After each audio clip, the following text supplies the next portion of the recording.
ఓం శ్రీ గణేశాయ నమః. ఓం శ్రీ విష్ణు రూపాయ నమః శివాయ. నమస్కారం అండి. ఇక్కడ 2024 అక్టోబర్ మాసంలో ద్వాదశ రాశి వాళ్ళ మాస ఫలితాలు ఎలా ఉన్నాయో తెలుసుకుందాం. ఇక తదుపరి రాశి కుంభరాశి. ఈ కుంభరాశి వాళ్ళకి 2024 అక్టోబర్ మాసంలో ఏ గ్రహాలు యోగిస్తున్నారు అని తెలుసుకున్నట్లయితే ముఖ్యంగా ఈ యొక్క మాసంలో మీకు కాస్త శుక్ర బుధులు ఇద్దరే మీకు యోగిస్తున్నారు. తర్వాత ఈ చతుర్థ స్థానంలో గురు వక్రించడం అనేది కాస్తలో కాస్త ప్లస్గా మారే అవకాశాలు ఉంటాయి. మిగతా అన్ని గ్రహాలు కూడా మీకు ఇబ్బంది పెట్టే రకంగానే ఉంటుంది. ముఖ్యంగా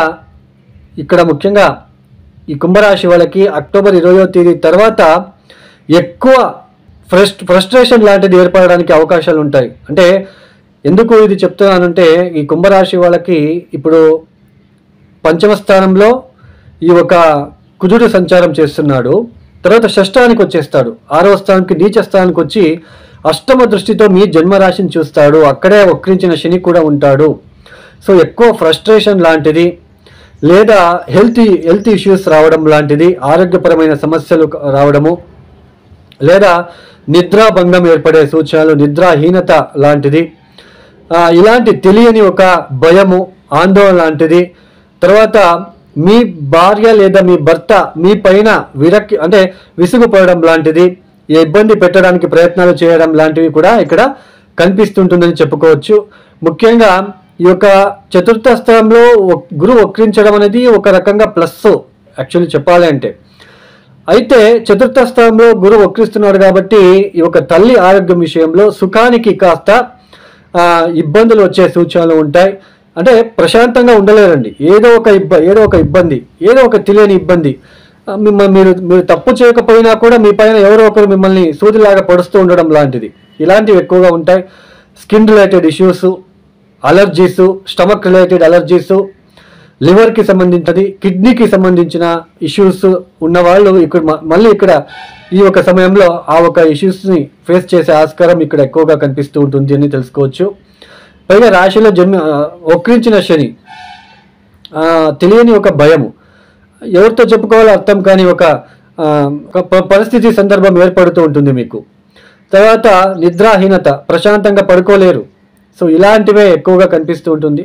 అంటే కాస్త ఎవరైనా ఉద్యోగ ప్రయత్నాలు చేస్తున్నట్లయితే కొద్దిగా కాస్త ఉద్యోగం లభించే ఆస్కారం ఉంటుంది. మీరు ప్రయత్నాలు చేసుకున్నట్లయితే ఉద్యోగం విషయంలో అయితే మీకు ఇబ్బందికరంగా ఉండదు. మిగతా అన్ని కూడా కాస్తలో కాస్త ఇబ్బందిగా మారే ప్రయోజనం, అంటే ఇబ్బందిగా మారుతుంటుందని తెలుసుకోవచ్చు. ఎప్పుడైనా సరే దశమాధిపతి కుజుడు ఇప్పుడు మీకు పంచమ స్థానంలో ఉంటున్నాడు. అక్టోబర్ 20వ తేదీ తర్వాత మీకు ఎక్కడికి వచ్చేస్తాడు? మీకు షష్ఠానికి వచ్చేస్తాడు. షష్ఠం అంటే ఏంటి?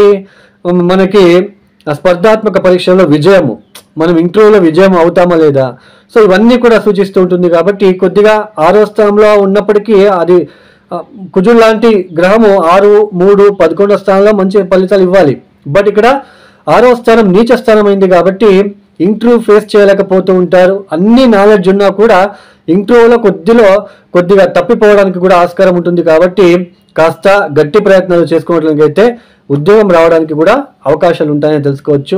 ఈ కుంభరాశి వాళ్ళు చూడండి, నవగ్రహాలకి శాంతిలు చేసుకోండి. నవగ్రహాలకి సంబంధించిన నవధాన్యాలని కనీసం ఒక 9 రోజులు లేదా ఈ నెలంతా కూడా మానకుండా ప్రతిరోజు గుప్పెడు అన్ని నానబెట్టేసి రాత్రిపూట నానబెట్టడం, ఉదయాన్నే బెల్లంతో కలిపి ఆవులకి, ఎద్దులకి, రోడ్ సైడ్లో ఉన్న ఆవులకి, ఎద్దులకి తినిపించడానికి ప్రయత్నం చేయండి. ఖచ్చితంగా తొందరగా రిలీఫ్ అనేది వస్తుంది. తర్వాత ముఖ్యంగా మీరు చేసుకోవాల్సింది హనుమాన్ చాలీసా పారాయణం చేసుకోండి. తర్వాత కాలభైరవేశ్వర ఆలయంలో బూడిద గుమ్మడికాయ దీపాన్ని వెలిగించడానికి ప్రయత్నం చేయండి. కాళిక అమ్మవారికి యథాశక్తి ఎరుపు రంగుల పూలని సమర్పించుకోవడానికి ప్రయత్నం చేయండి. సూర్యగ్రహానికి కూడా నేను ఆల్రెడీ చెప్పేశాను, మీరు ఆవులకి, ఎద్దులకి నవధానాలు తినిపిస్తే ఇంకా మీకు పెద్దగా ఆ ఒక నెగిటివ్ నుంచి బయటకి రావడానికి అవకాశాలు వస్తాయి. సో ఈ యొక్క పరిహారాలు చేసుకోండి. ఓం శ్రీ గణేశాయ నమః. ఓం శ్రీ విష్ణు రూపాయ నమః శివాయ. నమస్కారం అండి. 2024 అక్టోబర్ మాసంలో 2వ తేదీ సూర్యగ్రహణం సంభవిస్తూ ఉంటుంది. ఈ అక్టోబర్ 2వ తేదీ సంభవిస్తున్న సూర్యగ్రహణం వల్ల ప్రకృతి పైన మరియు ద్వాదశ రాశుల పైన ఎలాంటి ప్రభావం చూపిస్తుంది, ఇది మన భారతంలో కనిపిస్తుందా, ఇటువంటి విషయాలని ఈ ఒక వీడియోలో తెలుసుకుందాం.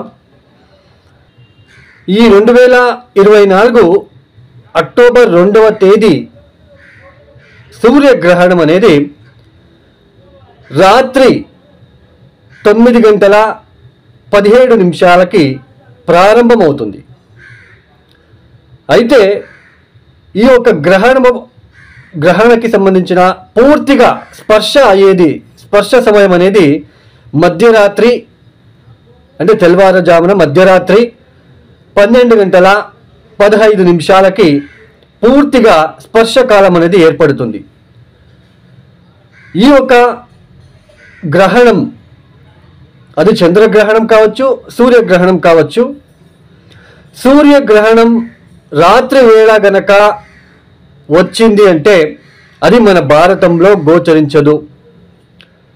అదే చంద్రగ్రహణం కనుక పొగలపూట అంటే డే టైంలో వచ్చింది అంటే ఆ గ్రహణం కూడా మన భారతానికి అన్వయించదు, కనిపించదు, గోచరించదు. అంటే ఈ అక్టోబర్ 2వ తేదీ మధ్యరాత్రి ఏదైతే రాత్రిపూట సూర్యగ్రహణం జరుగుతుందో ఇది మన భారతదేశంలో కనిపించదు. అయితే ఎక్కడ ఎక్కువ కనిపిస్తుంది అని మనము తెలుసుకున్నట్లయితే ముఖ్యంగా అమెరికా దేశాల్లో, మెక్సికో దేశాల్లో, చిలీ దేశాల్లో, అర్జెంటీనా దేశాల్లో, బ్రెజిల్ దేశాలలో ఈ ఒక గ్రహణం అనేది కనిపిస్తుంది. ఈ ఒక గ్రహణం ఏర్పడేది, స్పర్శ సమయం పూర్తిగా గ్రహణం పట్టేది మధ్యరాత్రి 12:15. ఈ ఒక సమయానికి మనం లగ్న కుండలి గనక వేసుకున్నట్లయితే మిథున లగ్నంలో గ్రహణం అనేది ఏర్పడుతుంది. ఇది కన్యా రాశిలో కేతుగ్రస్త సూర్యగ్రహణం ఏర్పడుతూ ఉంటుంది. ఈ యొక్క వీడియో మీకు నచ్చితే లైక్ చేయండి, షేర్ చేయండి, సబ్స్క్రైబ్ చేసుకోండి. సర్వే జనో సుఖినో భవంతు. ధన్యవాదములు.